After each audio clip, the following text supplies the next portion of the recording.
The United States and Israel are intensifying military pressure on Iran. Israel says the attacks have taken out 80% of Iran's air defenses and 60% of its missile launchers. Both countries are prepared to keep fighting just as long as it takes. Joshua Swanson brings us the story from Jerusalem.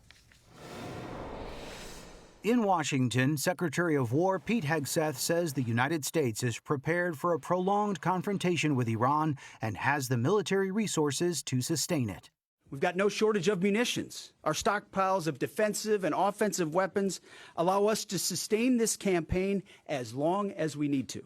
According to Reuters, the joint U.S.-Israeli campaign against Iran is now entering a second phase, focusing on ballistic missile facilities buried deep underground. The war is nearing the end of its first week after initial strikes reportedly killed multiple senior Iranian leaders and sparked a wider regional confrontation, as Iran responded with attacks on Israel and strikes on other countries in the Gulf and Iraq. Israel's ambassador to the United Nations says the international community must recognize the broader threat posed by Tehran.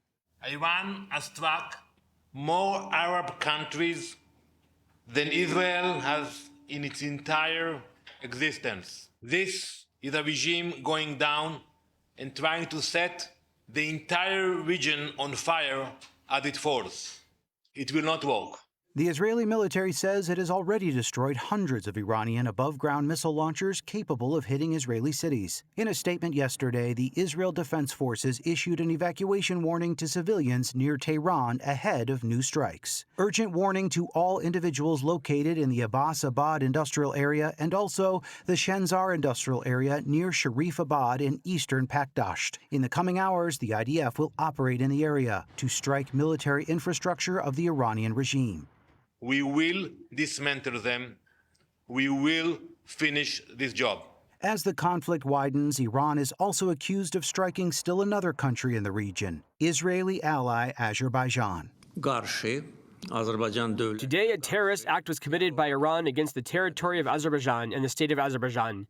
The targets of the attack were civilian facilities. The state of Azerbaijan strongly condemns this heinous terrorist act. A new front could also be forming along Iran's western border. Regional sources say Washington and Jerusalem have quietly approached Kurdish leaders in Iraq and among Iran's Kurdish opposition groups about opening another front against Tehran. Along the mountainous frontier between Iraq and Iran, Kurdish Peshmerga fighters are reportedly mobilizing as American and Israeli airstrikes weaken Iranian positions in the region. Iran has already responded by striking Kurdish headquarters inside Iraqi Kurdistan. Security concerns are also affecting daily life here in Jerusalem. Authorities have temporarily closed the Temple Mount and other holy sites in the Old City to all worshippers from every faith. The Homefront Command directives called for the temporary closure of holy sites here in the Old City of Jerusalem, including the Western Wall and the Temple Mount. These precautions already proved to be necessary, as we've seen an Iranian warhead land just a few hundred meters from the holy sites only a number of days ago during Ramadan. Israel has also targeted Hezbollah positions in Lebanon as tensions are rising along Israel's northern border. Nearly 500,000 Hezbollah supporters evacuated southern Lebanon, while Israeli forces launched 24 attacks in the last 24 hours. Israeli leaders say the coming days could determine whether the war remains contained or pulls more nations into a widening Middle East conflict. Joshua Swanson, CBN News, Jerusalem. Well, Israel's ambassador to the United Nations, Danny Nahon, joins us now from New York. So, Ambassador, what's the mood like in the UN right now? What's the overall feeling about this war? Thank you for having me, Gordon. So, at the UN, what we are seeing now is remarkable. We're seeing Arab countries lining up to attack Iran. You know, for years I've been here in this institution, and it was in Israel and the US. And all of a sudden, you see Gulf countries like Bahrain, UAE, Qatar, Saudis blaming Iran for their aggression. And I think it shows that today people realize that Iran, they're in a mode of desperation. They panic. That's why they attack multiple targets, not only in Israel, but in the entire region.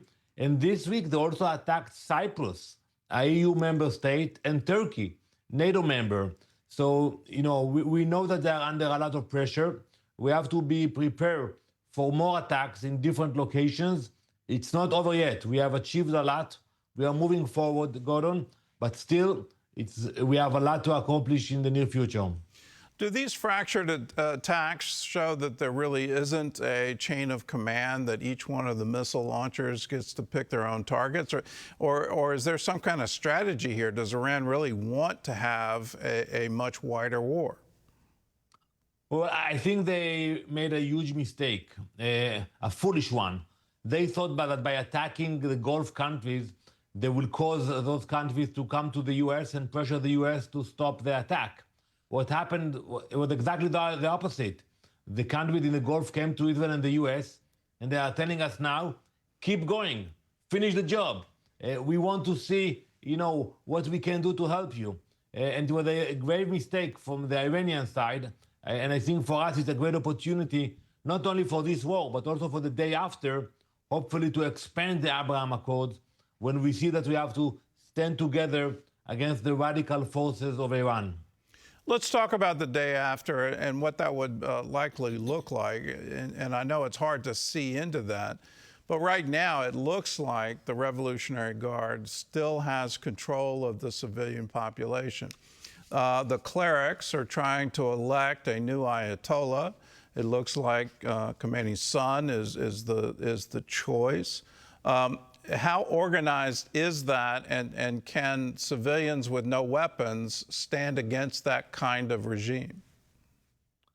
Well, first, I can tell you that the regime, if it will stay in power, which I hope they will not stay in power, will not be the same regime. They will not have the same capabilities to threaten Israel, the U.S., and other countries in the region.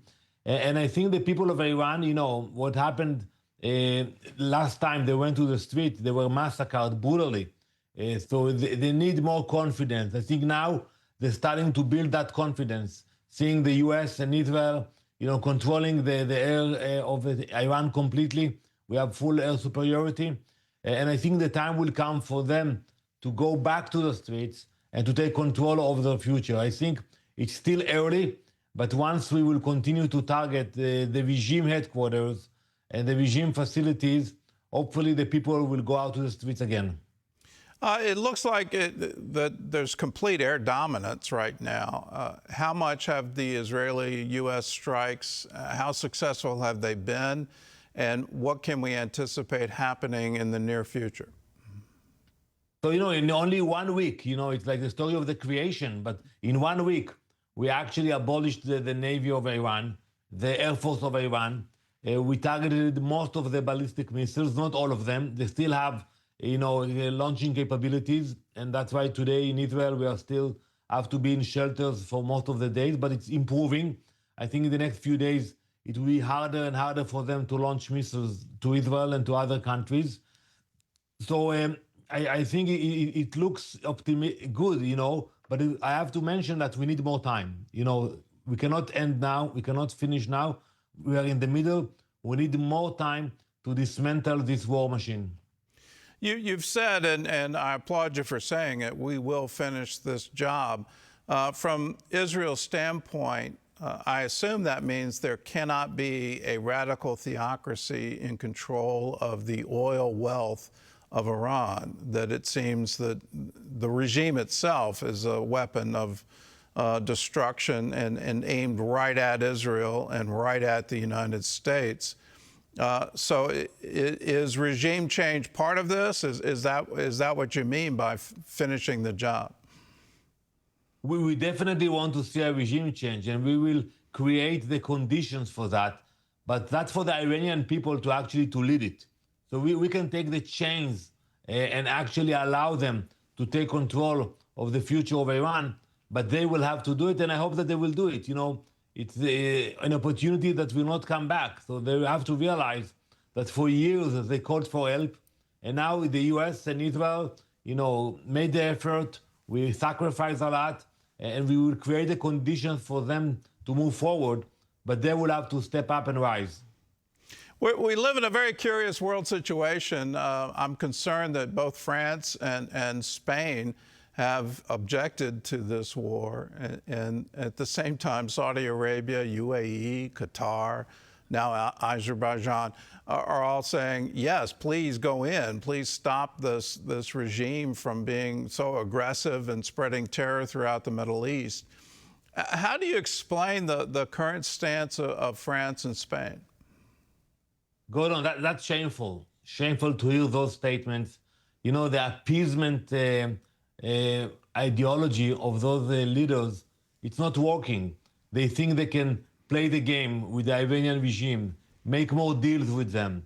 You know, it's shameful. They should know better because the regime, you know, targeted many civilians also in Europe. And the fact that they actually sent a ballistic missile to Turkey yesterday, it proves that they can reach any destination in Europe. So I ask myself, those leaders, you know, what they are waiting for? And I have to give credit for President Trump because he chose to face the threat and to neutralize the threat. You know, he could have said, you know what, I will push it and maybe somebody else will handle that. I will sign another empty agreement like the JCPOA. But real leadership is taking the strong decisions that will support your people for the future. Trump took a strong moral decision, but the European leaders, they are doing exactly the opposite. They ignore the reality. Well, the reality has been an asymmetrical war where Iran essentially gets to do whatever they want, going back to and against U.S. interests. If you take all the various strikes against Israel out of the picture, and those are enormous, but then you just look at the sheer number of attacks against U.S. troops. So all the way back to Beirut and the bombings there, all of the attacks against U.S. troops in Iraq, and then using the Houthis as a proxy, the list of attacks against U.S. ships, U.S. warships is absolutely incredible. And if that isn't a declaration of war by Iran against the United States, I don't know what is. How has Israel dealt with this? Because you're very used to asymmetrical wars, where the other side gets to do as many terror attacks as it wants, but when you move in with force, then the world seems to stand against you that, no, you can't go in and defend your own people. What would you advise the U.S. to do at this point in terms of saying, no, we're justified in doing this? The Iranian regime was the biggest exporter of terror ever in the history of the world, and we're justified in this attack. We're in the middle of an ongoing conflict. You know, for 47 years, we saw the attacks and the intention, and we actually believe the Iranian. When they chant death to America and death to Israel, we believe them. When they build the ballistic missiles and produced enriched uranium, we believe that when they said that they want to actually assemble it on the nuclear capabilities on the ballistic missile. So I think that the American leadership today, it's a realistic leadership. They take those threats seriously, and I think that's the way to approach it. Because, you know, go and look at what happened with North Korea. Very similar. There were negotiations, inspectors. One morning we woke up and they announced, that's it. We have a nuclear bomb. We assemble it on a ballistic missile. The same would have happened with Iran unless the US and Israel decided to stop it. And I think today the world should thank Israel. And the German Chancellor, Merz, said it very nice, that Israel is doing the dirty work for the entire world. We are actually making sure that the world is a safer place for all of us.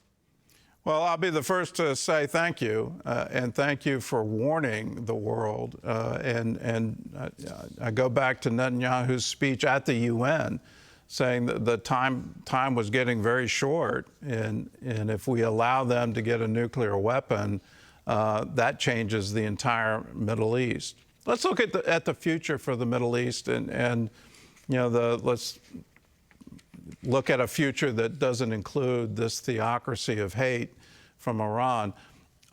What's the likely makeup? Are we going to see a new peace, a new Abraham Accord with most of the nations in the Middle East? Or are we going to see yet another attempt to try to create some kind of caliphate? Well, I think, you know, we can be optimistic about expanding the Abraham Accords.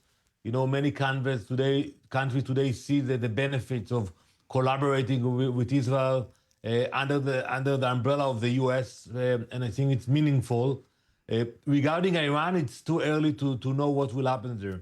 You know, it's a large country, a lot of minorities. It's not clear what will be there, but for sure it will be better than what we had before this operation.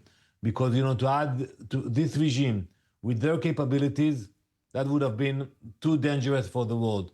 And, you know, when I see the ballistic missiles flying, every day, as we speak, you have missiles flying all around the region, and I ask myself, if they already had the nuclear capabilities today, they would have been able to control the world. And today, we stopped them right on time.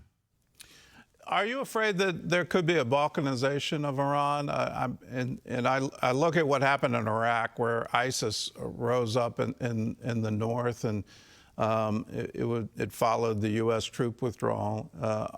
Is there any concern there that we could see that nation fracture, and in that fracturing, a whole bunch of new terror groups arise? We will have to watch it carefully, but I don't think it can get worse than what we are seeing now, because even if it will be decentralized and it's going to be chaotic, still, you're not going to have a regime that is able to send billions of dollars to the proxies, to Hamas, to Hezbollah, to the Houthis. They are not going to have the capabilities to actually assemble a nuclear bomb. So yes, it might be challenging, for sure the transition period, but you don't have a regime that spends billions of dollars on building those war machines against us. So I think it will be better than what we had before. Well, Ambassador, thank you for being with us. Thank you for your wisdom. Thank you for standing strong in the middle of a lion's den. And thanks especially to Israel. I think you're a light to all of us, and you're a light to the nations. And I appreciate everything you do. Thank you for your support. Thank you very much. All right. Thanks for being with us.